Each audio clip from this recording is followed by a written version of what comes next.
Hello out there. My name is Laolu Akonde and you are on to Inside Sources. Today I'm skipping my take because I want to have a full discussion on the June 12 controversies that have erupted since the president made the speech. Honor some Nigerians and people like Sule Lamido, former governor of Jigawa, have spoken against the president. So I'm going to have two segments where I will bring the people that were involved abroad and in Nigeria to tell us the story of June 12. Inside Sources will be right back. Welcome back to Inside Sources. Today, I'm skipping my take and I'm having a conversation on the June 12 controversies that has heralded the speech of the president and some of the responses. So we thought it's important to tell the June 12 story again from the different dimensions.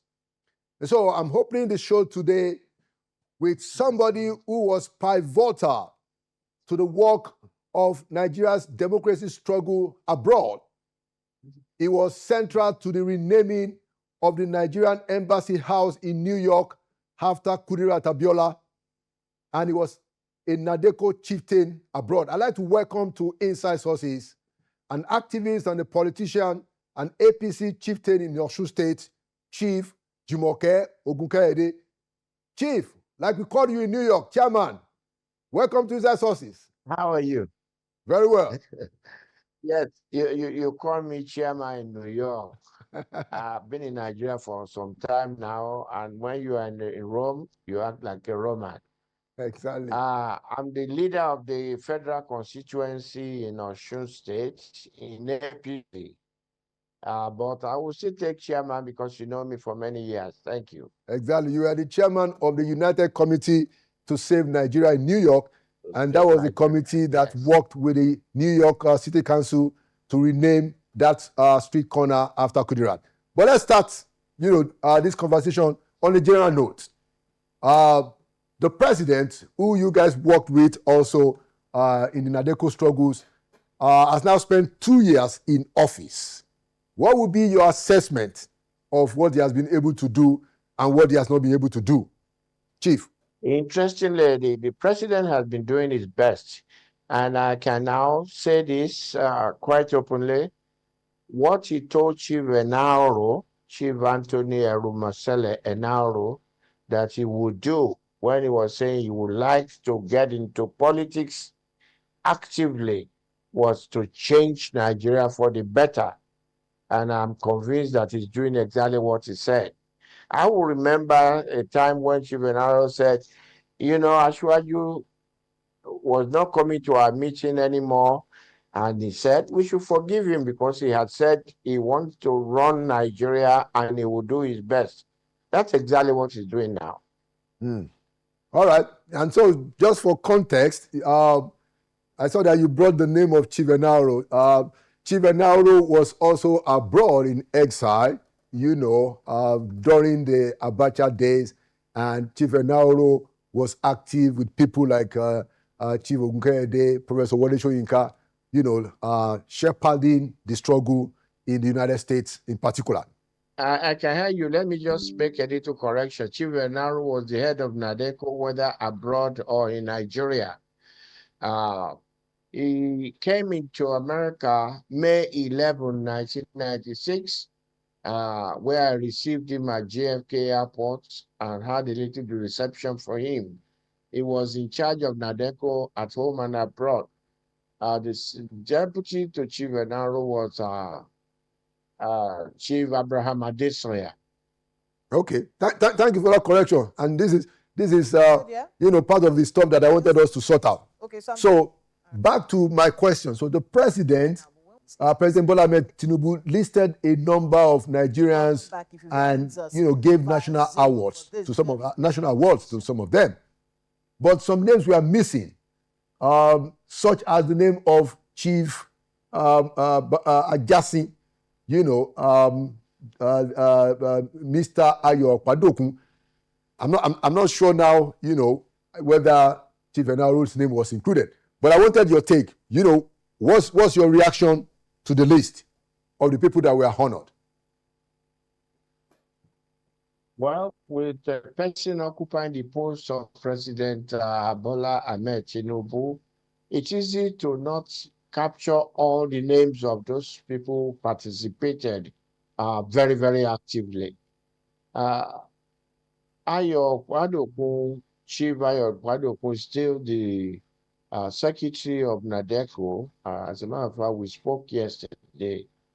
Bapa Ajasin, unless there is a particular reason why his name is not mentioned, that was the father, the patron of NADECO, because it was Papa Jasin that told Chief Enaro to come and be in charge of NADECO. I wouldn't think that his name will not be remembered. There must be a reason why it has not been mentioned. Maybe he has to come with a grandeur occasion to mention his name. But he's the father of NADECO. He was the one that invited Chief Enaro to come and lead NADECO, seconded by Chief Abramade Sanya. And the third instance is Chief Bolaiji. Interesting. And so quite a few other names were left out. But hopefully, like you said, this is something that can still be done in a more comprehensive way, so that all those that contributed significantly and even sacrificed. Now, coming to sacrifice, I remember, and I want you to tell our audience the story. Your own house was fire-bombed in New York just around the time that you were leading the struggle. Do you want to recollect some of the things that you did and some of the struggles that you are involved with, trying to organize Nigerians abroad to fight for democracy against military rule? In 1993, July thereabouts, we set up the organization called the United Committee to Save Nigeria. It was even inside the Nigeria House that a few of us met, and I proposed this, followed by getting in touch with Chief M.K.O. Abiola, who particularly sent me a letter and was grateful that I will be leading an organization to sustain the fact that he won the June 12, 1993 election. And we started there. We never stopped until 1998 when his trip was named for his wife, Kudirat, in New York. But before that, there were many resolutions that we were part of. And let me say this, the president is aware of most of what I'm talking about. I mean, President Bola Ahmed Tinubu. As a matter of fact, when we were naming the street, the president was present in New York. Professor Wole Soyinka was also present.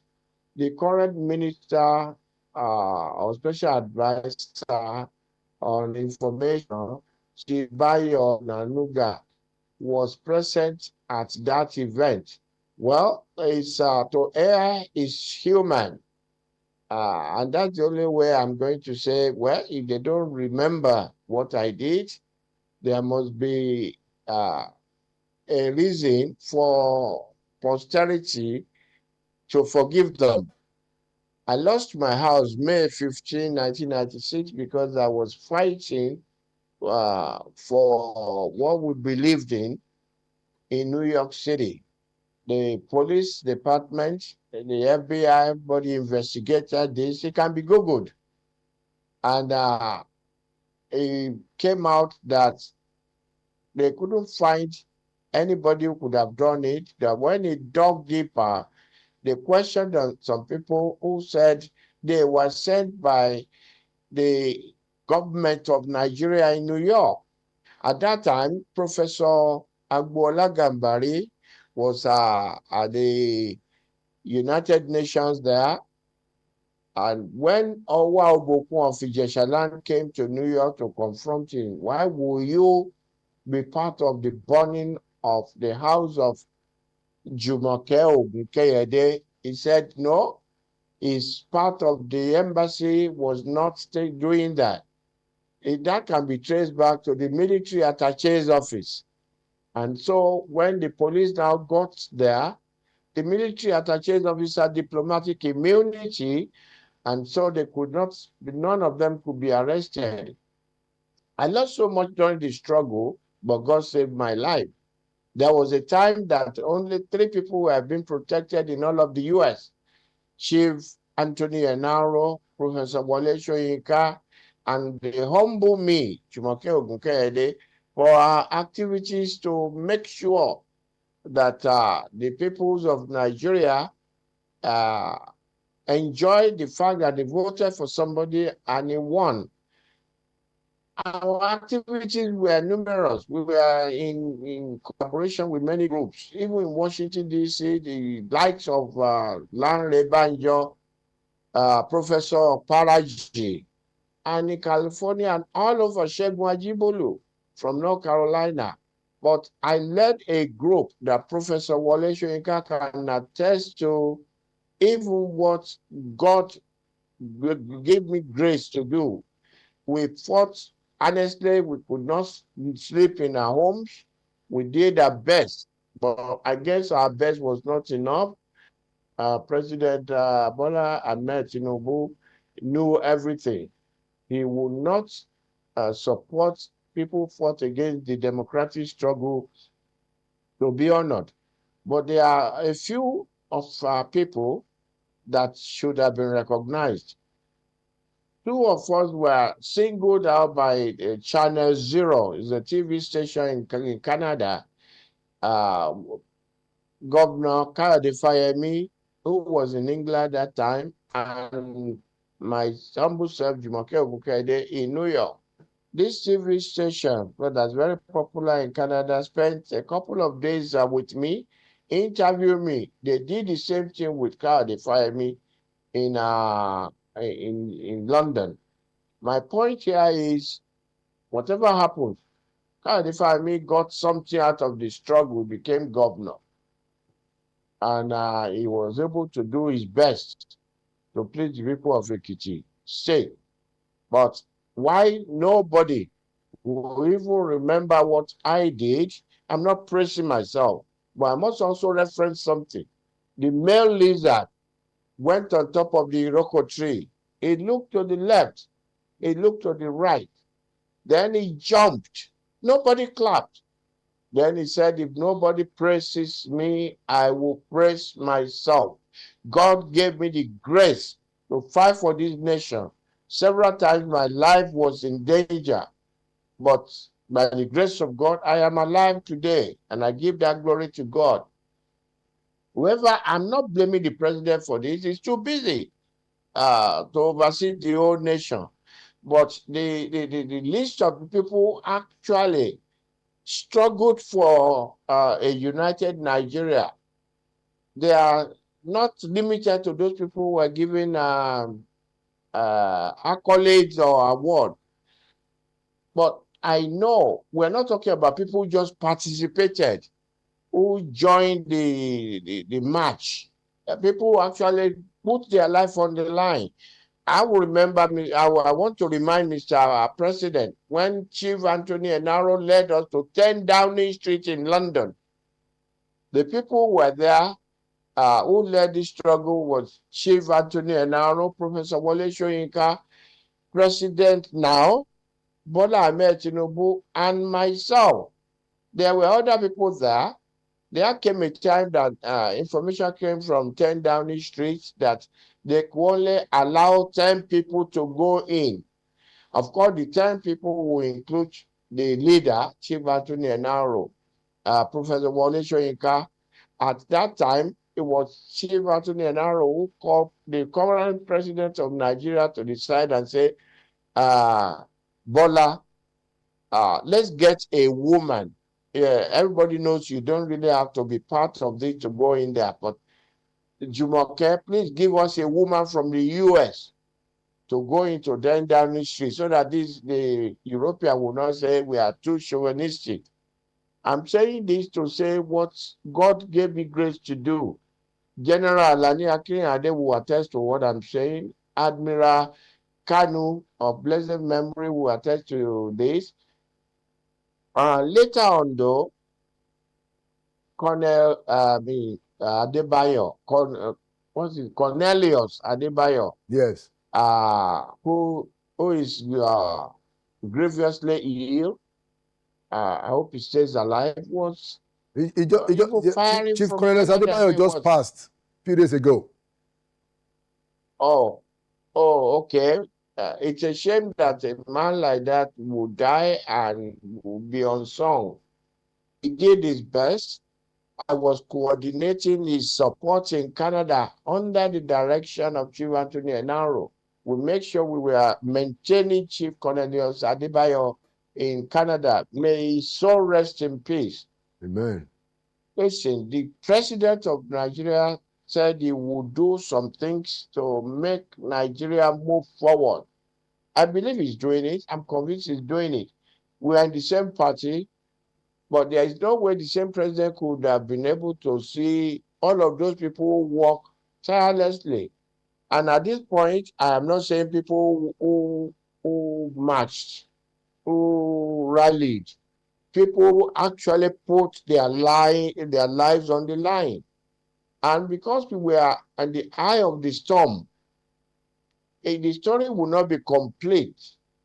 It will be an uncompleted story if some other names are not mentioned. God knows that.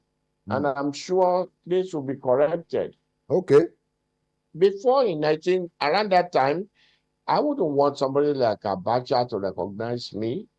But now that we have democracy thrive in Nigeria, there's nothing wrong in my name being mentioned. There was a letter that was sent by President Clinton's State Department. Mr. Lalu Akande, I think you had a copy of that letter.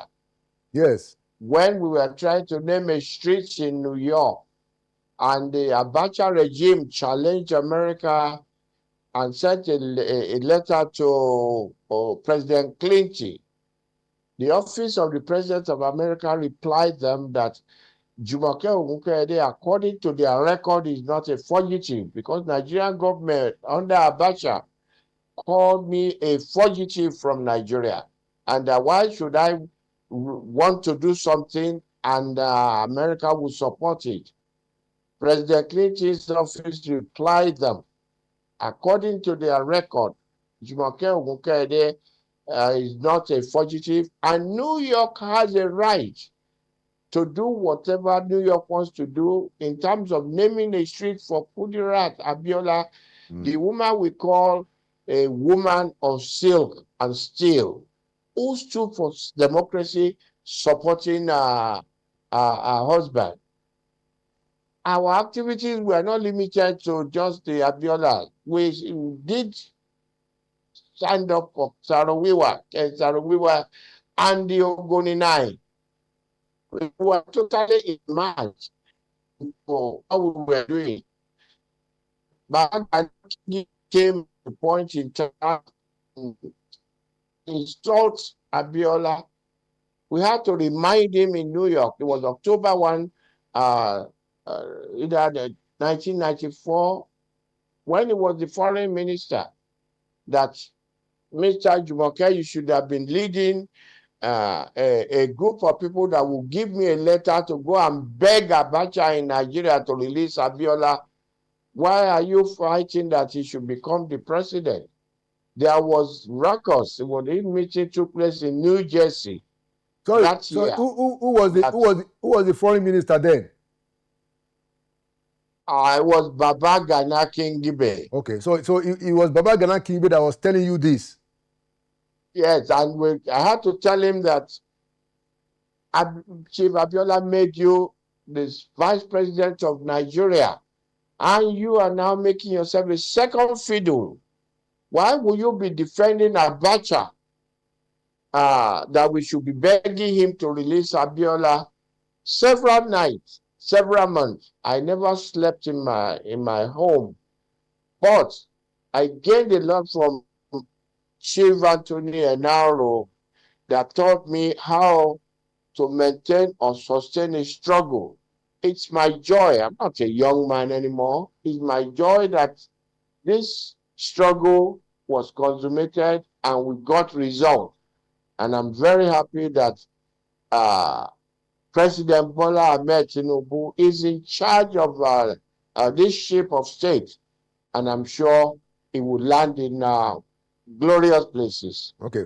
Final question.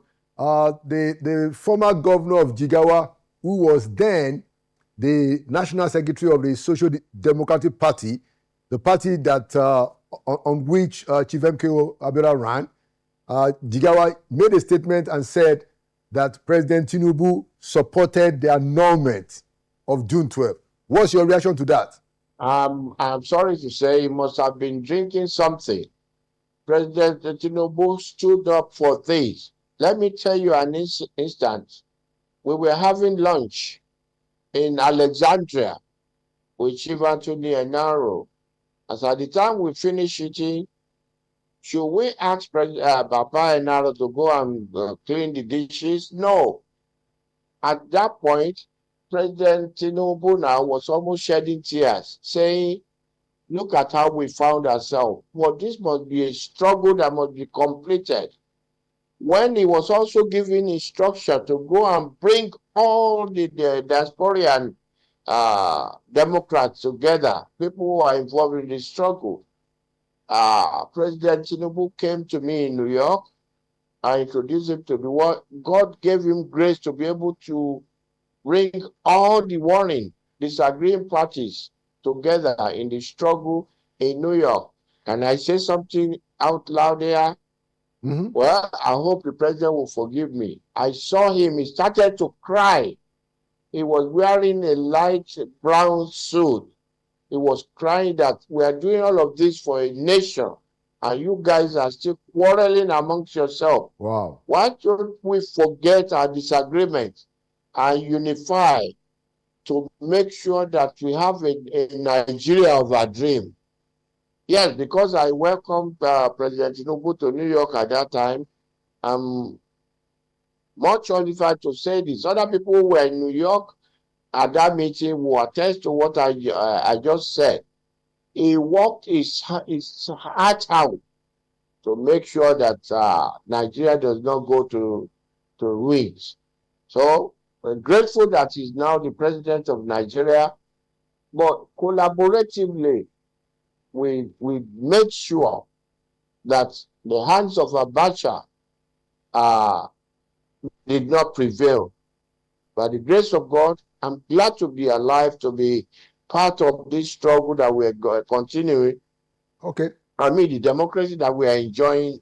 Hopefully, this will not be the end of Nigeria.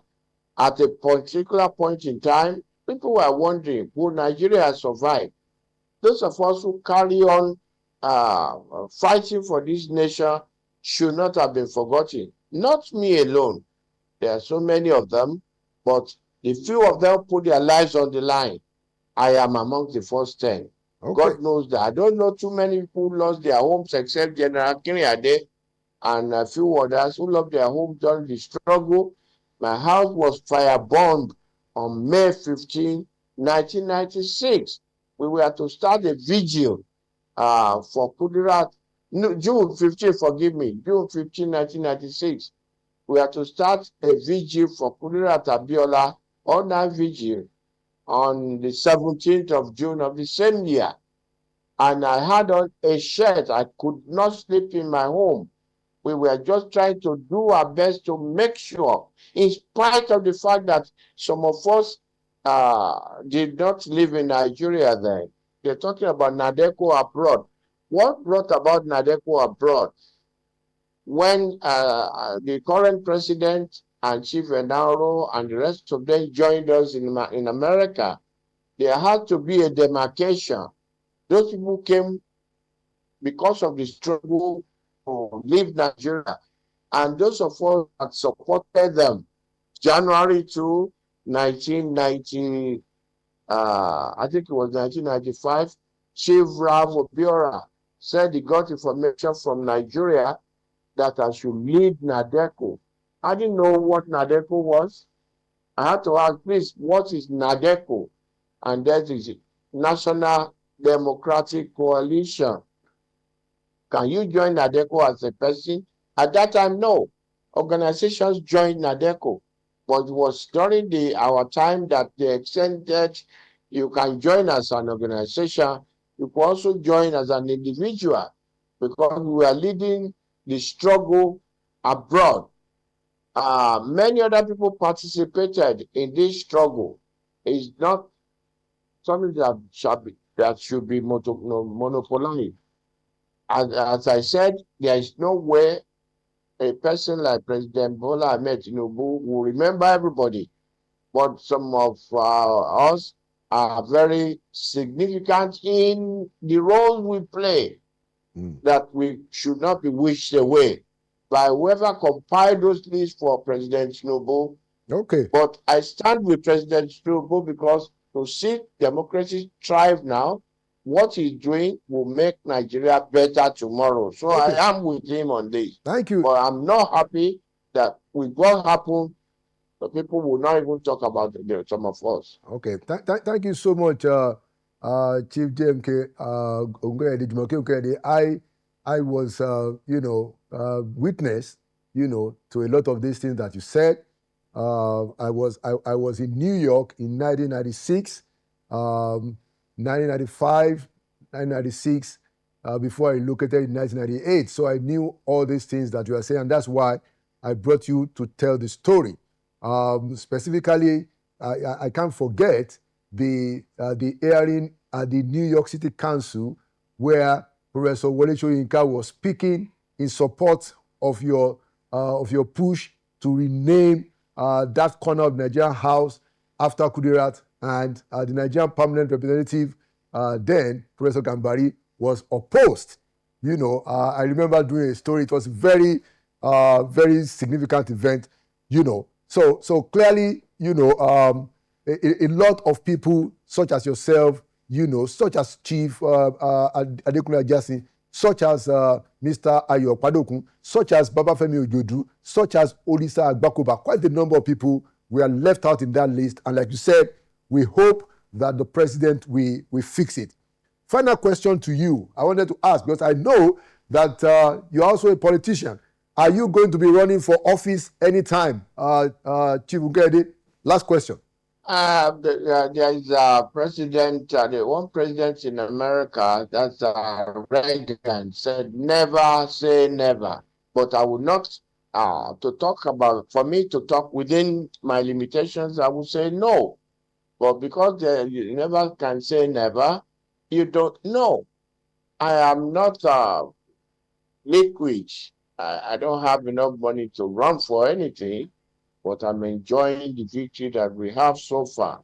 If I may say this, I never met Olisa Agbakoba up till now, but he worked with us during the struggle. A number of people, Femi Falana, I'm wondering why nobody would just remember and just remind these people that some people like Jumoke Ungwedi should be mentioned there. I hosted a number of the children of this or relatives of these people who were in the struggle. Femi Falana's brother, who ran away from Nigeria into exile, they stayed with me for almost a year. Frank Okori's daughter, Cornelia Okori, stayed with me for more than a year. Gani Fawemi's son, he didn't stay with me, but he never left me alone. Said Fawemi, I was immersed in this struggle. My home became a mecca to people who are struggling to emancipate Nigeria. Let me thank Channels Television for giving me this opportunity. Let me also thank you, Mr. Lalu Akande. You've always been a go-getter. I knew you when we met in the US, and God will continually bless you. Thank you so much, Chief Jumoke Ungwedi.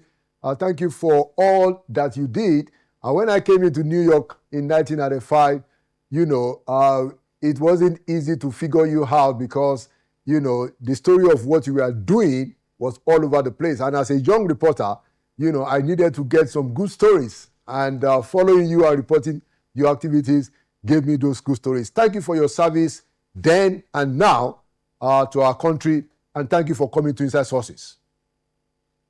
Thank you very much. All right. There you have it. Our focus on the June 12th continues. Now I'm going to have, in the next segment, a former president of the Nigerian Union of Journalists, Mr. Lanre Ogundipe, who is also going to give us recollections of what happened during June 12th and afterwards. Inside Sources will be right back. Welcome back to Inside Sources. We will continue this conversation around what happened with June 12, what happened afterwards. And now I have a very important guest, a journalist who was there, who later became actually the president of the Nigerian Union of Journalists in 1997. Before that time, he had been secretary of the NUJ in Oyo State, where he was in 1994 a correspondent of the Champion newspapers. He actually, after the annulment, also led the formation of what was then called the League of Democratic Journalists, when it was clear that the military was playing games with the election. So I'd like to welcome to Inside Sources for a conversation on this June 12 issue, Mr. Lanre Ogundipe, former president of the NUJ between 1997 and 1999. My brother. Thank you, welcome to Inside Sources. Thank you, my brother Laulu. Thank you for coming. It's been a long time. Oh, yes. I mean, good to see you in Abuja again. We were together in Ibadan, yes. When a lot of these things happened. That was true. Yeah, you were one of the leading journalists in the Southwest, actually in the country. Now, there's been quite a lot of issues around this June 12th thing that I want us to clear, and that's why I thought, let's get, a senior journalist who was very involved in what happened. So first of all, the president made a speech on June 12th, a good thing. Now, you have the president go to the National Assembly on that day, very important day in our history. And then he rolled out a number of people to be honored. The idea of honoring people is very good. But then, there were a lot of controversies on that. As if that wasn't enough, Sule Lamido, former governor of Jigawa State, who was then the secretary of SDP, comes out and says, well, Tinubu actually supported the annulment and, all kinds of stuff. Of course, the presidency then responded, Mr. Bayo Onuga, who himself was an active journalist in this time and did a pushback. So I want us to start, Mr. Ogundipe. Tell us, what happened with June 12, especially after the annulment?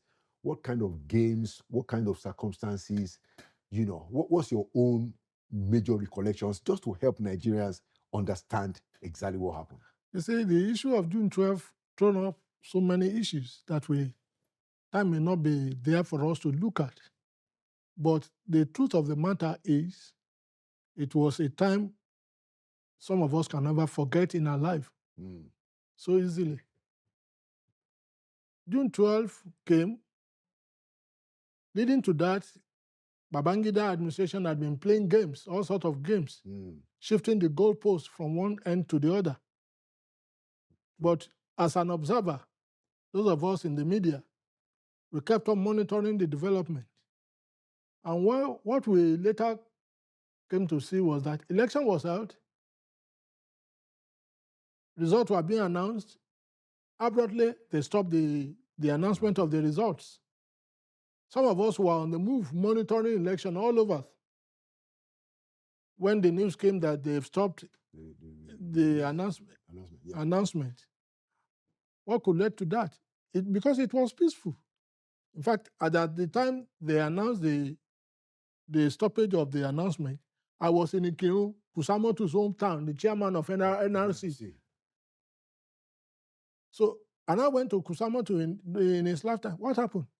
He said he just heard that they've stopped something, that he wasn't aware. We began. Ikiru used to be in Old Oyo State. Old Oyo State. Now in Osun State. And Mr. Dr. Kusamoto, what was his first name again? Do you remember? He was the chairman of the NRC, which was the other party that produced TOFA. So I couldn't remember his Yeah, first we name. remember his name. Now, we were in Kusamoto's home In the Kinu. in Ukinu when he began to call people to find out what happened. He could not. Maybe they did tell him, but they told him, but he could not relay those things to us. We left his house and we came back to Ibadan. On getting to Ibadan, we learned that the government stopped the announcement of the election. We went to INEC office along Secretariat Road. Nobody was forthcoming to give us the thing. We all left. We were waiting for the development to unfold. Until the following day, when we now got that, we announced that the election has been annulled. Annulled for what? On what basis? Nobody was. You know, I was working with a newspaper established by an NRC man, Emmanuel Iwanyawu. That's Champion newspaper. Champion newspaper. So we said, okay, we will see what will come out of it. Days go and nothing was forthcoming. But prior to that period, I was somewhere around Cocoa House. You will recall that there's an underground place in Cocoa House. This Cocoa House in Ibadan. In Ibadan. We have all these Lebanese friends that are pool bettors. Right. So one of them that we were close cracked a joke with me, say, your man will never be president in this country. I said, what's your business? You are a Lebanese. What's your business? What's your business? He said, I'm telling you now. I was a bit taken aback.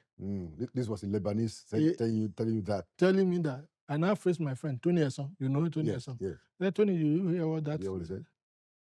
He said, what is his business? I said, okay, let's keep watch. Well, he was a prominent Lebanese of course. businessman. John Kawan Pools. I remember him, yes. So, and I said, In fact, I was so troubled that I had to call Benga Wosode, who was then the leader of CADHR in Oyo State. CDHR? Yes. Yeah, that's Committee for the Defense of Human Rights. Yes. I said, Benga, I had this now. He said, I told him. He said, that must be a joke of the year.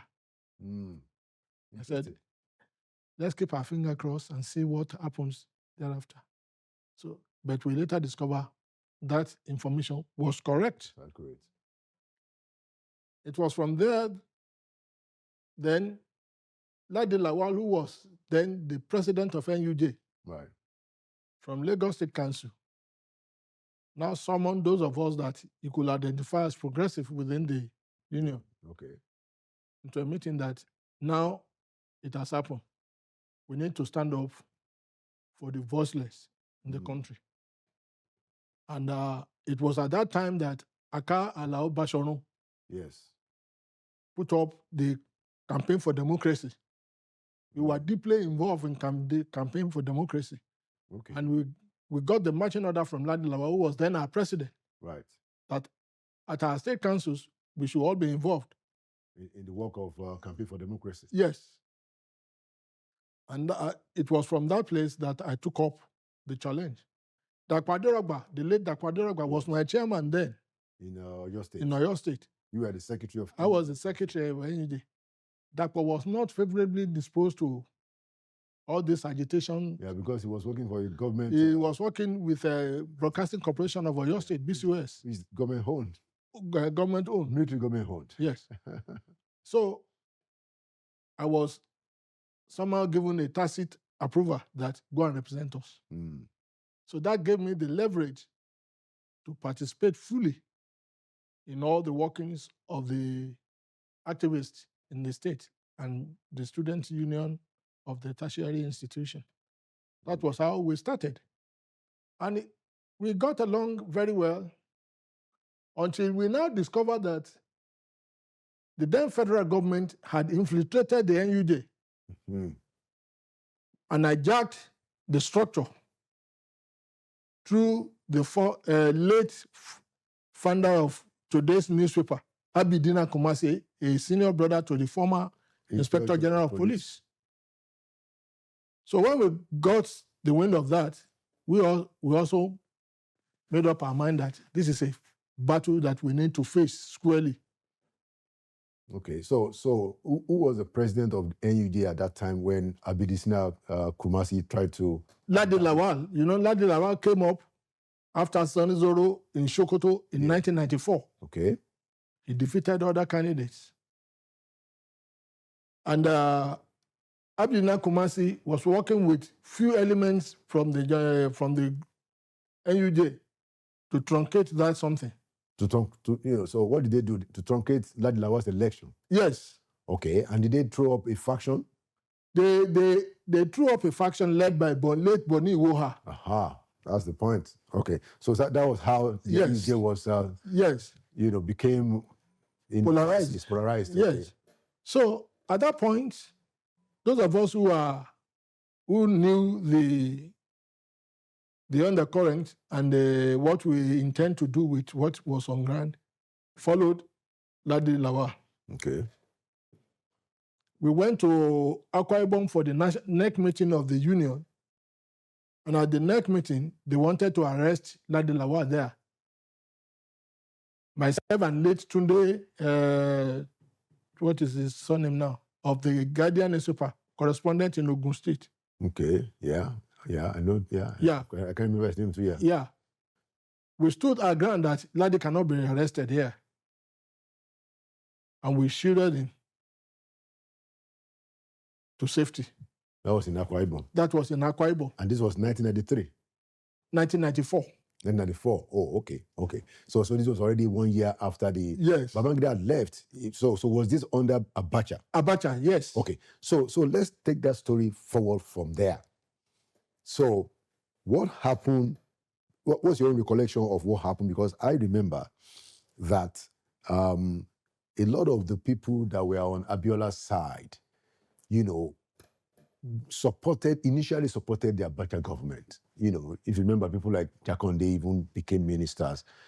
There were reports then that, maybe Abiola himself had even nominated people into the cabinet. Do you want to recollect what happened there? Because I know that before, so I know that later there was a disagreement because Abacha was not going to do what people thought he was going to do. Some of us in the West, we were working with all these bits and pieces of this information. Mm. And you will recall that Ebenezer Abatokwe, yes, Oluwanogorua, yes, were thrown up as minister. Yes. Touting them that they were one of the campaigners for Abiola. Yes. Whereas they never showed up in any of our campaign. Before they... Yes. Yeah. They didn't support the campaign for MKO. Yes. Okay. So when they got the ministerial position, we were wondering how did they come about? They said they were campaigners for Abiola and they need to bring them to the government side. But we cannot be fighting on that because we don't know how they got in there. What we did was, okay, if they have jumped the ship to the other side, we should reorganize ourselves. Right. And then go ahead with the struggle. That was how Gbenga Awosode became the arrowhead in the West. For the actualization of June 12. June 12. Okay. Who was Gbenga? Okay, that was the chairman of the... CDHR. Okay, right. He's a lawyer. So, we all line up behind Gbenga Awosode. When we now discovered that, okay, even those of us who are in the media had already noticed the cracks in the flanks. That was when I now came up with the League of Democratic Journalists. Okay. In order to sustain the struggle. And this was in 1994? 1994. Okay. Because if I didn't do that, if they get Ladi Lawal off, Boni Iwoha may send me on compulsory. Yeah. Because you were the secretary. Yes. So suspend you or something. Suspend me, or maybe... Then when we now said, okay, let's throw up the League of Democratic Journalists, all of us now ran to League of Democratic for cover. And it did work. Dayo Motosho of the then 10 magazine was the secretary of the league. Okay. Your friend, Remi Oyeyemi, Yes. became the assistant. Okay. And we hope... You were the head of the Yes. league. Okay. In fact, we were the rallying point for the foot soldiers in the West because they knew that I cannot be...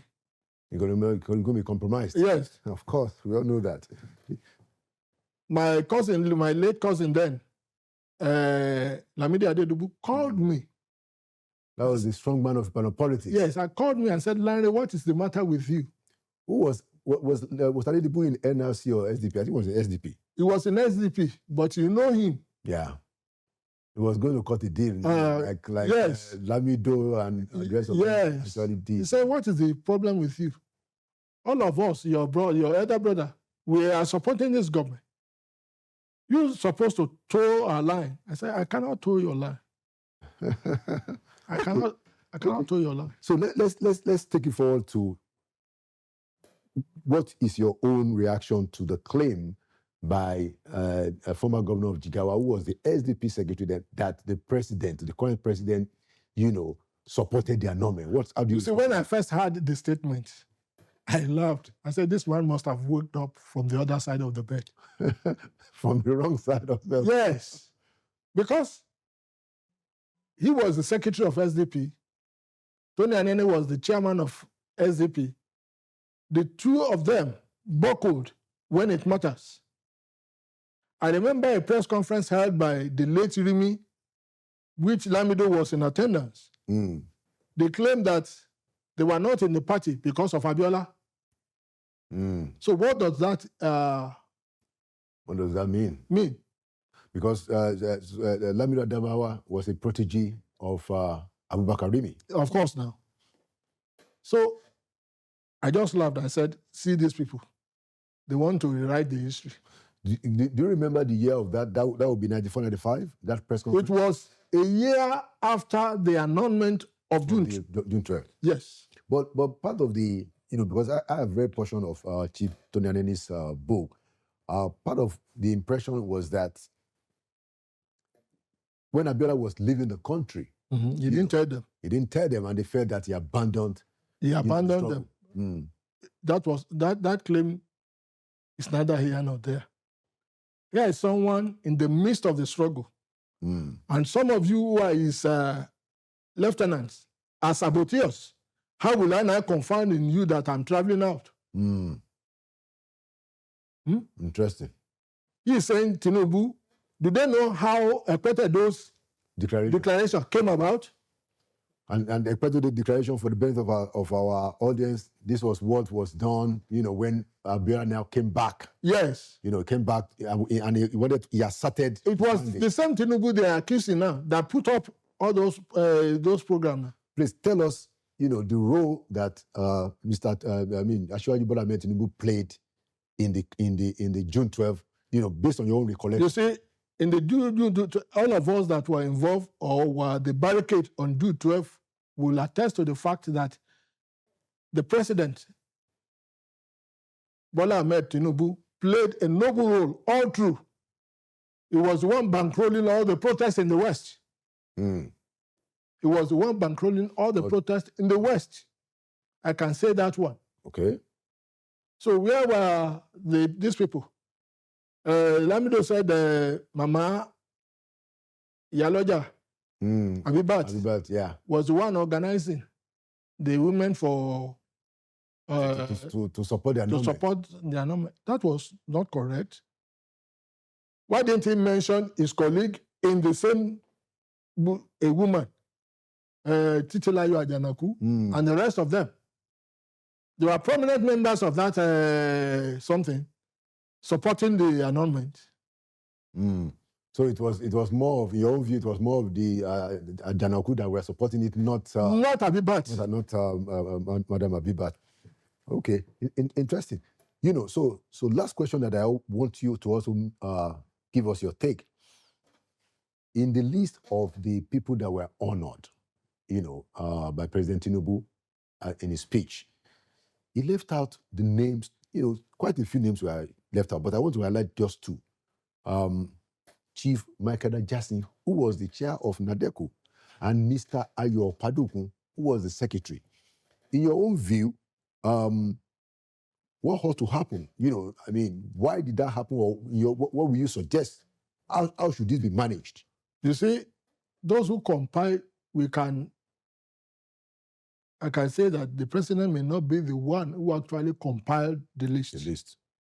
Those who compiled the list made some big mistakes, leaving out Baba Jackson's name, leaving out Baba Opadokun's name, and few others like that. Yes. The history will not be complete without Jackson's name or Opadokun. Yeah. Now, when you look at that, even most of the people arranged for the phantom coup against Abacha were on the list. Or we had the list of the honorees that the president honored. Yeah. Yes. Okay. If that were to be, where is Nina Malaulu? Yeah. Yeah. Even Olisa Agbakuba. Where is Olisa Agbakuba? Baba Femi Ojodu. Olisa Agbakuba, Ojudu, Awosode, Moshood Erubami. Femi Adeoti was arrested and detained in Agodi prison. Yeah. All because of this. I came to court. I remember. To fight the police in the court. Yeah, that was Femi Adeoti was arrested in 1998. Was it 98? Oh, well, maybe he was arrested before. He was arrested along with Lam Adesina. Lam Adesina knew nothing about our campaign. Yeah. Because he was writing a column and he was outspoken. Right. That was why he was raining into. Yeah, he was writing a column for the Tribune. For the Tribune. So what do you think? Final question. What do you think? How should we manage the question of June 12th, the people to be honored? Should we have a monument? What's your own idea? Because even people like you are very actively involved. How do you think we should manage those who served, and how should we preserve that knowledge and history for generations to come? I think President Bola Ahmed Tinubu still have an assignment up his shoulder to carry out. A committee should be formed to look at all these aspects and bring those that even fought. Look at Lanre Arogunade. Look at Richard Akinola. Yeah. Quite a lot of... I'm not talking about myself. Look at... But you were the leader of the... Look at Ladni Lawal. Yeah. That man suffered a lot. For June 12 and of course. Democracy struggle in Of Nigeria. course. Interesting. Yeah. So all this cannot be swept under the carpet and say we should go on. We cannot. Without any recognition. Yes. Yeah. Thank you so much, for coming to clear the air. Thank you, my brother. I appreciate you a lot. It's important, especially for the younger ones, to know exactly what happened and to refresh our memory. Thank you so much. And thank you for your service, all through, NUJ, League of Democratic Journalists, and ultimately when you became the president of NUJ in 1997. Thank you so much. Thank you. And you were the president up until 1999 when the whole transition... When the Obasanjo came in. Yeah. Yes. Exactly. Thank you so much for your service, and thank you for coming to Inside Sources. Thank you, my brother. All right. And there you have it. Another edition of Inside Sources. Like we always say, Nigeria will prevail, and that means that Nigeria will win because we will be here pushing the issues because we believe that that great future of Nigeria, that great destiny of Nigeria is going to happen, hopefully in our lifetime. Thank you for watching this edition. My name is Laolu Akonde, and by the grace of God, I will see you at the next edition.